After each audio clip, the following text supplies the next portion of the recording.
ค่ะวันนี้ก็มาถูกกันดังค่ะสัมภาษณ์ในที่แจ้งเลยค่ะน้องวันนี้ก็เต็มไม่นี่ค่ะ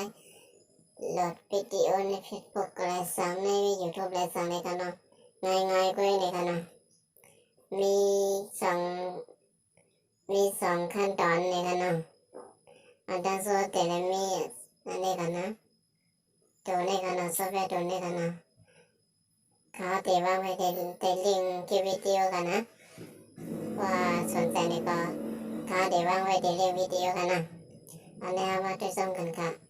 เอาค่ะก่อนใน Google Chrome ค่ะเขาก็จะมาที่นี่ค่ะน้องต้องโหลด Facebook วิดีโอนี่ค่ะนะแล้วก็เลื่อนลงมาทางใดนี่ค่ะเลื่อนลงมาที่นี่ค่ะให้มาเลือกอันนี้ตรงนี้ค่ะนะเลือกตรงนี้ค่ะแล้วก็เข้ากับคลิกเข้ากับค่ะน้องนี่แล้วก็เข้ากับที่เพจพวกเขาค่ะนะเขาก็เลือกเอาวิดีโอค่ะน้อง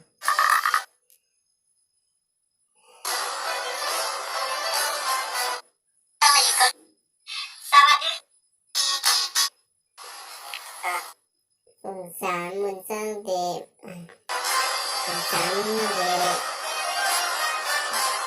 보상어 대 video 안에 가나 그때 보상어 대 로드 video 안에 가나 보상어 대 안에 가나 아요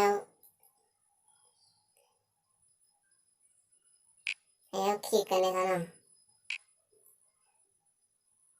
아요 킥 이거 킥 링 가나 copy 링 가나 copy 링 마 가나 이거 likออกค่ะ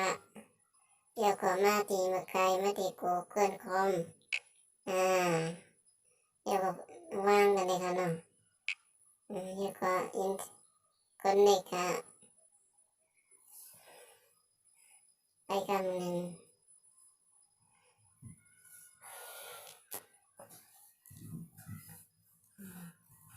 อินเทอร์เน็ตมันเทิงไปวันอีกนึงกันเนาะ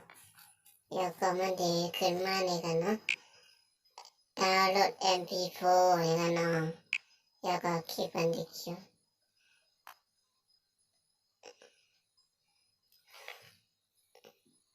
เดี๋ยวก็พอมันเข้ามานั้นเลยค่ะนะเดี๋ยวก็นี่เลยค่ะน้องเดี๋ยวก็นี่เลยค่ะนะเดี๋ยวก็ขึ้นดาวน์โหลด MP4 เลยค่ะน้อง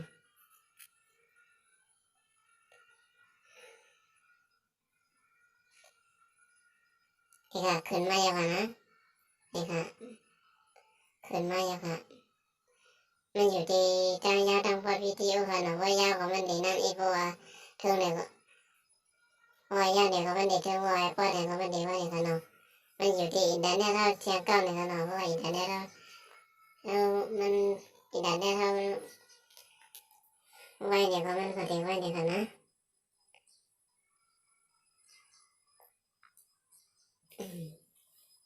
แล้วก็ตียาวกันนะ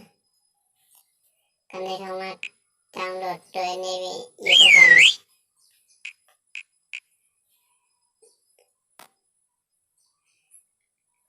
วง 3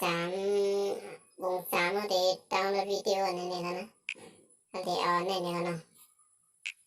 เดี๋ยวเน็ตตีกันเลยค่ะเนาะคลิกที่3 ตุ่มเนี่ยคลิกกันเนี่ยนะไปพูดกันเนี่ยนี่เข้ากับกันเนี่ยค่ะเนาะเดี๋ยวก็แซ่เดี๋ยวก็ copy link นี่ค่ะเนาะนี่ก็กันนะเรียกออกค่ะเดี๋ยวก็เข้ามาที่มาใกล้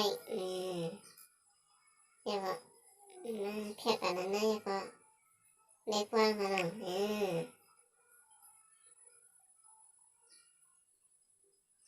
ใส่มา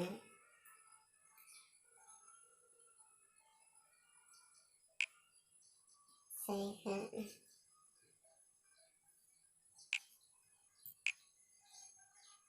copy link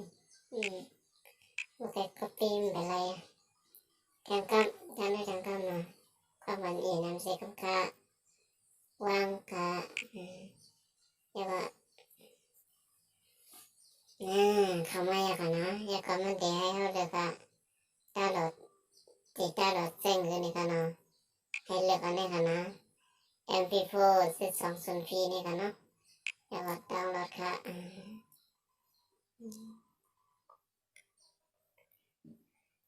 แล้วก็ประมาณเข้ามานั่นนี่ค่ะให้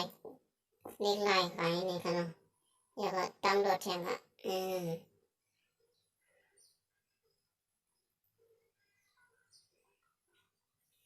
อันเมื่อกลายเป็นเข้มได้เรียกกันเนาะ